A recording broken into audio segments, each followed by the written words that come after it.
Praise the lord. జనవరి 6వ తేదీ 2025.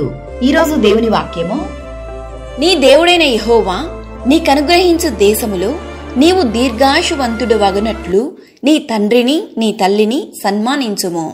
నిర్గమకాండము 20వ అధ్యాయం 12వ వాక్యము. నీ తల్లిదండ్రులను నీవు సంతోషపెట్టవలెను అని దేవుని వాక్యం సెలవిస్తుంది. నిన్ను కనిన తల్లిని ఆనందపరచవలెను.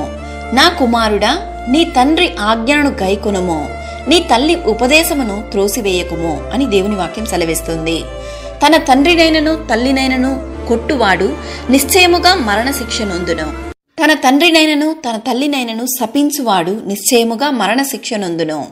తల్లిదండ్రులను గౌరవించని ఆదరించని పిల్లలకు ఈ వాక్యం ద్వారా దేవుడు హెచ్చరిస్తున్నాడు. తన తండ్రినైనను తల్లినైనను దూషించు వాని దీపము కారు చీకటిలో ఆరిపోవును. నిన్ను కనిన నీ తండ్రి ఉపదేశము అంగీకరించుము. నీ తల్లి ముదిమియందు ఆమెను నిర్లక్ష్యము చేయకుము. తండ్రికి కీడు చేసి తల్లిని తరిమివేయువాడు అవమానమును అపకీర్తిని కలుగజేయువాడు. దేవుని వాక్యమును ధ్యానించి తల్లిదండ్రులకు లోబడి దేవునికి ప్రియబిడ్డగా జీవించుము.